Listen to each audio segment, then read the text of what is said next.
Welcome back to a special edition of the Sports Talk ATL podcast. I am Chaser at Sports Talk ATL on Twitter, joined by Can't Guard Jake Gordon, or whatever, Jake Gordon at Can't Guard Jake on Twitter, and Alex Sword at Go Sports Talk on Twitter. Guys, we had a big trade yesterday in the form of Drew Waters. He's traded for the 35th overall pick. We also traded Andrew Hoffman, a right-handed minor leaguer, and CJ Alexander, who has been in the system for a while. He's actually flashing power this year, but he's 26 years old, probably was never going to have an impact on the major league roster.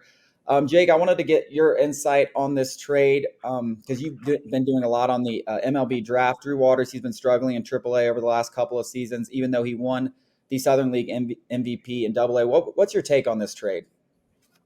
I actually think that Andrew Hoffman could end up being a bigger loss. Andrew Hoffman's a really good player. Waters, he kind of just needed a fresh start with Michael Harris. There was really no need to have him around, especially if he's just going to keep sitting around in AAA. You kind of reset the clock in a sense that you get a new prospect, somebody you can go after, a high school player. They got that bonus pool money, went from the 19th ranked bonus pool to the 10th. So it just gives you a lot of options. There's a lot of talented players in that range too. Connor Prelip from Alabama, Landon Sims, Mississippi State. And there's probably somebody that we've never heard of that Anthopoulos definitely has his eye on. Yeah, to be honest, I actually really like this trade. I think it was becoming rather obvious, other than the fact that, Drew Waters, friend of the podcast, I think it was becoming rather obvious that he wasn't going to have an impact at the major league level, at least for a couple of years. And when you look at, the Braves payroll rising, you still have Ozuna under contract, you still have Rosario under contract, Michael Harris and Ronald Acuna are locked in through 2028. There's just not a lot of room in that outfield. And I could see the Braves, being a players for another outfielder in free agency this offseason. So, yeah, it just kind of made sense to move on, restart that clock, as you say.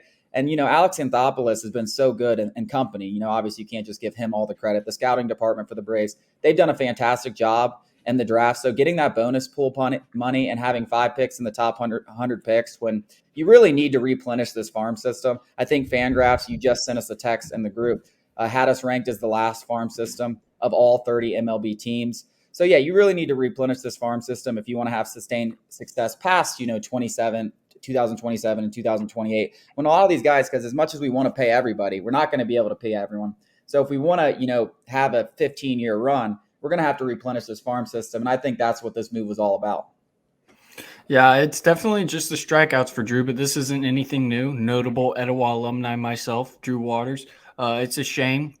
We wish him nothing but the best, obviously. But the timelines, just like you said, they just weren't ever going to work out, especially with Michael Harris just exploding on the scene. He's not going to go back down. He would have to hit below 100 for the rest of the season for the Braves to send him back down. He's here to stay, and there is no obvious path for Drew to get to Atlanta. It's unfortunate. I know the guy personally. I love him, but it just wasn't ever going to work here with the Braves. Yeah, you would like it to have worked, being that he is the hometown kid. It would be cool to have him and Michael Harris, both hometown kids, starring in the outfield. But as you said, that strikeout rate, it was alarmingly high, and it just never came down. Even when he won MVP of the Southern League, his strikeout rate was almost 27%. And it was a huge red flag to a lot of guys who said, once he gets to AAA, if he ever gets to the majors, that's going to be a problem. And we kind of shrugged it off, and a lot of other scouts did kind of shrug it off. Just said, "Hey, his hit tool still is 5 stars, whatever."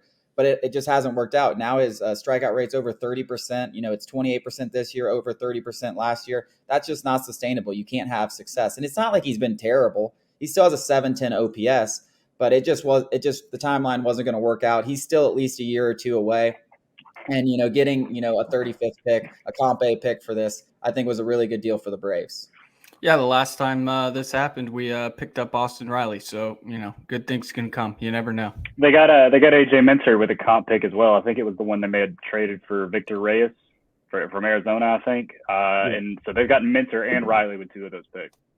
Yeah, so this guy, a 35th overall pick. That's nothing to scoff at. That guy could be in the majors in 2 years. You never know, especially with the way the Braves target college players, as you talked about earlier, Jake. And the Braves also made another trade here about 2 days ago. They picked up Robinson Canó for cash. And coincidentally, I don't think it's actually coincidentally. I definitely think the timing of this trade was for a reason. Right before the Mets series, you start him against the team that's paying him $24 million. And what does he do in the first game? He goes and gets 2 hits. it's almost too good to be true. It's hard to even make up these kind of stories because it's just what I know. We lost yesterday, but it was just so like poetic to see Robinson Cano hit against his former team and actually be successful, be the only Brave with 2 hits in the game. Yeah, he got Scherzer. Scherzer had a no-hitter, and he was sitting down. I think it was going to be 9 straight if Robinson Cano had struck out or gotten out. He ended that no-hitter, and then potentially, he was going to help the Braves break the tie. Ronald Acuna got him all the way to third with that double. Dansby, sadly couldn't get the guys in, but still, it's so ironic and hilarious. He came in and he's washed basically, but came in and did exactly what the Braves needed him to do and get a couple of singles. Well, I want to talk about the fact that he's washed, which, I did say that after we got him. Yeah, he's incredibly washed, but it's just something about these small pickups that just seem to always work out for Alex Anthopoulos. And he's never had a problem doing these. I mean, I remember when he picked up, I think it was his first year as GM, he picked up like Jose Batista. Like he's always been able to going after these like kind of guys who've struggled, but had a lot of success in the past.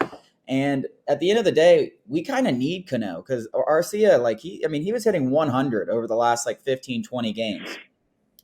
Phil Gosselin isn't the answer. And I know in Ozzie Albies probably isn't going to be back for another 6 weeks. So what could we reasonably expect from him going forward? Like, do you think he could hit 250? Like, is that possible? If he hits 250, that's like he's a big piece of this team. Yeah, it's definitely all centered around Ozzie Albies, obviously. I think that if Ozzie's out long term, they're going to make a serious trade for a frontline starter, for a second baseman. But obviously what Anthopoulos would like to do is just string some of these signings along, ride out Robinson Cano if he gets hot somehow and has hit 250 for 2-3 weeks, and then he starts to die down like Orlando Arcia did, then he'll go do it again. So realistically, I mean, Braves fans shouldn't expect him to hit, I think, anything above 225. But I mean, at this point, first game, 250 and 225 would still be serviceable compared to what we had with Gosselin and Arcia there.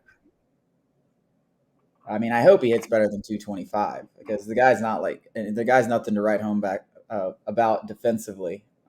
But made a couple of good defensive plays though. Yeah. I mean, lucky they were like blunders that turned out okay. I wouldn't really say they were anything athletic. What do you think, Jake? What do you think the Braves should expect from Robinson Cano kind of moving forward here after his debut where he went 2 for 3? I mean, if he could just be a Band-Aid, I think that's really all he needs to be. Maybe if he plays well enough, he could stick around as a platoon guy whenever Ozzie is healthy. But, we haven't heard much about Ozzie, so I'm not exactly holding my breath for him to get back. Yeah, I mean, I definitely think we'll know by the trade deadline what the deal is with Ozzie, because as much as I do think Robinson Cano can be a Band-Aid for 6 weeks or something like that, and Arcia, they can platoon for 6 weeks. If Ozzie isn't going to be back, until late September, or, we don't even know if he's going to be healthy for the postseason, then you have to make a trade for, a guy like Brandon Drury. I think he's kind of the obvious target because he can play second base. He's a rental. Ozzie's going to be back next year regardless. So you're definitely going to look at some rentals. I mean, Whit Merrifield, if he can ever turn things around. But yeah, I think this move suggests that they do think Ozzie will be back, but we really haven't heard anything about that. So he's still got 5 to 6 weeks left, no matter